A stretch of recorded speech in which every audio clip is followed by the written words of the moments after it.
اعوذ باللہ من الشیطان الرجیم بسم اللہ الرحمن الرحیم ان المتقین فی جنات وعیون ادخلوها بسلام آمنین ونزعنا ما فی صدورهم من غل اخوانا على سرور متقابلین لا یمسهم فیها نصب وما هم منها بمخرجین۔ سورہ حجر آیات 45 سے 48۔ ان المتقین، یقیناً پرہیزگار لوگ، فی جنات وعیون، باغوں میں اور چشموں میں ہوں گے۔ جنت ان کی جمع جنات اور عین ان کی جمع عیون، چشمے۔ ابلیس اور اس کا کہا ماننے والوں کا انجام بیان کرنے کے بعد اب ان لوگوں کا انجام بیان ہو رہا ہے جو اللہ سے ڈرنے والے اور اس کے احکام پر عمل کرنے والے ہیں۔ فرمایا کہ وہ باغوں اور چشموں کے درمیان ابدی زندگی کے عیش اور آرام میں ہوں گے۔ ان کے لیے اللہ کی طرف سے بشارت ہوگی۔ ان سے کہا جائے گا ادخلوہا، داخل ہو جاؤ اس جنت میں، بسلام، سلامتی کے ساتھ، آمینین، امن والے ہو کر۔ اب ہر قسم کے فکر و اندیشے سے بالکل بے خوف ہو کر امن کے ساتھ رہو اور اپنے رب کی ابدی نعمتوں سے فائدے اٹھاتے رہو۔ وَنَزَعْنَا، اور ہم نکال دیں گے۔ نزع کا مطلب ہوتا ہے کسی چیز کو نکالنا، کھینچ کر الگ کر دینا۔ ما فی صدورہم، جو ان کے سینوں میں ہوگا، صدر کی جمع صدور۔ کیا نکال دیں گے؟ من غل، قدورتوں میں سے۔ یہ جو دنیا میں انسانوں کے دلوں میں بیماری ہے، چاہے وہ حسد کی صورت میں ہو، نفرت کی صورت میں ہو، ایک دوسرے سے آگے بڑھ جانے کی ہوس اور لالچ ہو، تو جتنی بھی دل کی بیماریاں ہیں جو لوگوں میں نفرت اور نزع کا باعث بنتی ہیں، ان کو نکال لیا جائے گا۔ دلوں کو بالکل صاف ستھرا کر دیا جائے گا۔ ہر دل میں دوسرے کے لیے احترام اور محبت ہوگی۔ چاہے کوئی اعلیٰ درجے کا جنتی ہے، وہ کسی ادنا درجے والے کو کمتر یا حقیر نہیں جانے گا، اور کمتر درجے والا جنتی کسی اعلیٰ درجے والے کے لیے اپنے دل میں کوئی حسد کے جذبات نہیں پائے گا۔ اعلیٰ سرور، تختوں پر۔ سریر کی جمع سرور، بیڈ کے لیے بھی استعمال ہوتا ہے، تختوں کے لیے بھی۔ تختوں سے مراد شاہی تختے، متقابلین، ایک دوسرے کے آمنے سامنے۔ تو جب دل ایک دوسرے کے لیے بالکل صاف ہوں گے، اس وجہ سے وہ بھائیوں کی طرح ایک دوسرے کے سامنے رخ کیے ہوئے آمنے سامنے تختوں پر بیٹھے ہوں گے۔ جن لوگوں کے اندر نفسیانی قدورتیں ہوتی ہیں، نفرتیں ہوتی ہیں، وہ کسی مجلس میں اگر اکٹھے ہو بھی جائیں تو ایک دوسرے سے منہ پھیر کر بیٹھ جاتے ہیں۔ لیکن جو لوگ اللہ سے ڈرنے والے ہیں، اول تو نفسانی قدورتیں ہوتی ہی نہیں، اور اگر تاویل اور اجتہاد، رائے، قیاس اور رجحان اور ذوق کے وجہ سے اختلافات ہو بھی جائیں تو بات رنجش تک نہیں پہنچتی۔ تو جو تھوڑا بہت میل دل میں آ ہی جاتا ہے، اللہ تعالیٰ اس کو بھی بالکل صاف کر دیں گے۔ تمام کے تمام اہل جنت باہم شیر و شکر ہو کر ایک دوسرے کے ساتھ گھل مل جائیں گے۔ لا یمسہم، اور نہیں چھوئے گی انہیں، فیہا، اس جنت میں، نصب، کوئی تھکاوٹ، وما ہم، اور نہ وہ، منہا، اس میں سے، بمخرجین، نکالے جائیں گے۔ بہتر سے بہتر عیش اور آرام کی زندگی بھی کسی کو حاصل ہو، لیکن اگر اس میں تجدد نہ ہو، زندگی ایک ہی ڈگر پر چلتی رہے، تو بالآخر انسان اس سے اکتاہٹ کا شکار ہو جاتا ہے۔ تو جنت میں اہل جنت کو اس صورتحال سے سابقہ نہیں پڑے گا، بلکہ اللہ تعالیٰ ان کے لیے مختلف قسم کے ایسے انتظامات کر دے گا کہ جس سے وہ کبھی بھی تھکاوٹ محسوس نہیں کریں گے۔ اس میں ابدی عیش اور آرام کی زندگی ہوگی، اور ہر لمحہ اللہ کی نعمتوں میں ایسے گزرے گا کہ اہل جنت کی طبیعت کبھی اس سے اچاٹ نہیں ہوگی، اور نہ انہیں اس میں سے نکالا جائے گا، کیونکہ انسان کو جب کوئی نعمت حاصل ہوتی ہے تو پھر اس کے کھو جانے کا اندیشہ ہی انسان کو متفکر رکھتا ہے۔ تو اللہ تعالیٰ نے اس طرف اشارہ کر دیا، وما ہم منہا بمخرجین، یہ ہمیشہ رہنے کے لیے ہے اور سب سے بڑی بشارت ہے۔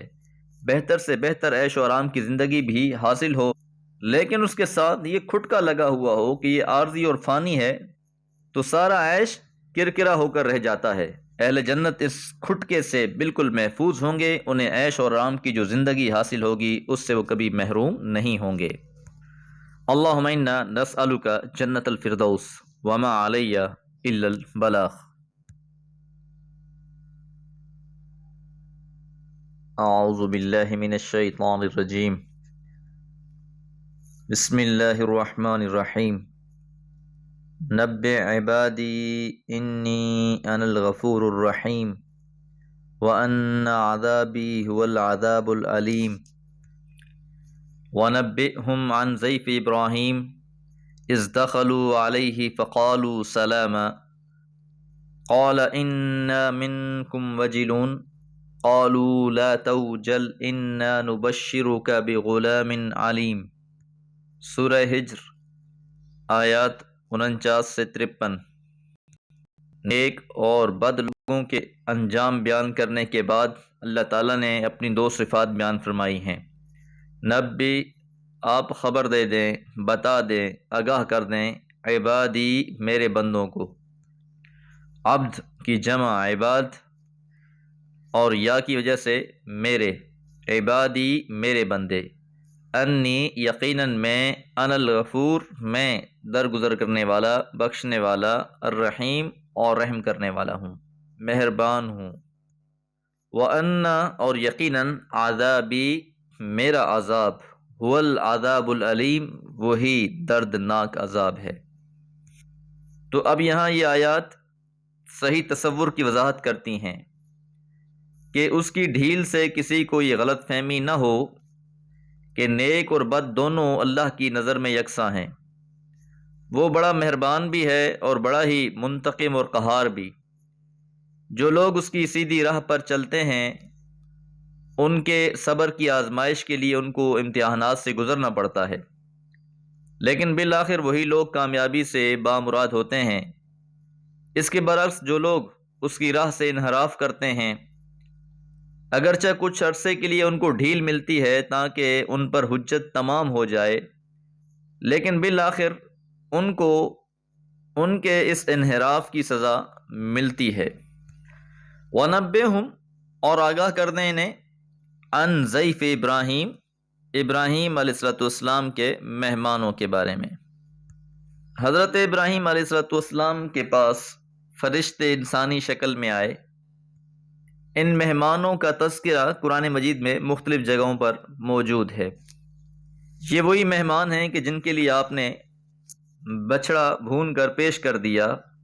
اب وہ تو فرشتے تھے، کھاتے نہیں تھے، بظاہر انسانی شکل میں آئے تھے، اس لیے آپ نے مہمان نوازی کے طور پر ان کے لیے بچڑا پیش کر دیا۔ تو یہ انہی مہمانوں کا تذکرہ ہے۔ اذ دخلوا علیہ، جب وہ ان کے پاس آئے، فقالوا پس انہوں نے کہا، سلاما، سلام۔ تو جب بھی کسی سے ملاقات ہو ابتدا سلام سے ہونی چاہیے۔ حدیث مبارکہ میں آتا ہے کہ رسول اللہ صلی اللہ علیہ وسلم نے فرمایا کہ جو شخص السلام علیکم کہتا ہے اس کے لیے 10 نیکیاں ہیں، ورحمۃ اللہ 7 کہنے والے کے لیے 20، وبرکاتہ کہنے والے کے لیے 30 نیکیاں ہیں۔ تو ایک مسلمان کی دوسرے مسلمان سے ملاقات نیکیوں کا سبب ہوتی ہے۔ جیسے ہی ملاقات ہوئی السلام علیکم کہا اور نیکیاں آپ کے اکاؤنٹ میں منتقل۔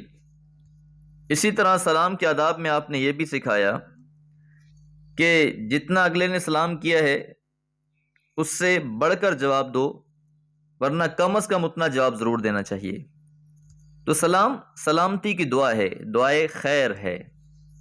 اس میں کچھ آداب کا خیال رکھنا چاہیے کہ اگر کہیں بہت سے لوگ بیٹھے ہوئے ہیں تو ایک شخص آتا ہے اور وہ السلام علیکم کہتا ہے، تو مجلس میں سے اگر ایک شخص ہی جواب دے دے تو سب کے لیے کافی ہو جاتا ہے۔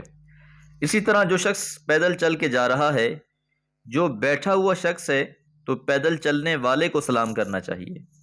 اسی طرح اگر کوئی شخص پیدل ہے اور کوئی سواری پر موجود ہے تو سواری والے کو چاہیے کہ وہ سلام میں ابتدا کرے۔ قال، تو حضرت ابراہیم علیہ السلام نے فرمایا، انا یقیناً منکم تم سے وجلون اندیشہ ہے۔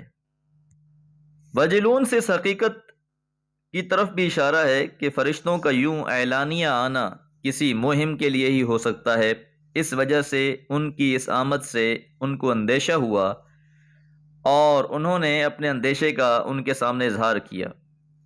حضرت ابراہیم علیہ السلام کے زمانے میں ہی حضرت لوط علیہ السلام بھی پیغمبر تھے۔ قریب ہی قوم لوط موجود تھی اور اس کا اخلاقی فساد اپنی آخری حد کو پہنچ چکا تھا۔ اس وجہ سے فرشتوں کو دیکھ کر حضرت ابراہیم علیہ السلام نے یہ محسوس فرما لیا کہ اب اس قوم کے بارے میں کوئی حتمی فیصلہ ہو چکا ہے۔ تو جب آپ نے اس اندیشے کا تذکرہ فرمایا، قالو تو فرشتوں نے کہا، لا توجل آپ کوئی اندیشہ نہ کریں، انا یقیناً ہم نبشرو کا خوشخبری دیتے ہیں آپ کو بے غلام علیم ایک صاحب علم فرزند کی، بیٹے کی۔ تو فرشتوں نے یہ بات واضح کر دی کہ آپ اندیشہ نہ کریں، جہاں تک آپ کا تعلق ہے تو ہم آپ کے لیے تو ایک ذی علم فرزند کی بشارت لے کر آئے ہیں۔ فرزند کے لیے علیم کا لفظ بطور صفت استعمال ہوا ہے۔ فرشتوں نے گویا ایک لطیف اشارہ اس بات کی طرف بھی کر دیا کہ فرزند صرف فرزند ہی نہیں ہوگا بلکہ علم نبوت سے بھی سرفراز ہوگا۔ ظاہر ہے کہ اس چیز نے اس بشارت کی قدر و قیمت بہت بڑھا دی۔ تو یہ آپ کے لیے بہت بڑی خوشخبری تھی۔ ایک تو یہ کہ آپ کی اولاد نہیں تھی، آپ بوڑھے ہو چکے تھے، اور دوسرا پھر اللہ تعالیٰ بیٹا بھی عطا فرما رہا تھا، اور وہ بھی صاحب علم، اور صاحب علم ہی صاحب فضیلت ہوا کرتا ہے۔ اس لیے مسلمانوں کو یہ دعا سکھائی گئی ہے کہ وہ یہ دعا کرتے رہیں، رب زدنی علما، اے اللہ میرے علم میں اضافہ فرما۔ اللہ تعالیٰ سے دعا ہے اللہ تعالیٰ علم نافع عطا فرمائے۔ وما علیہ الا البلاغ۔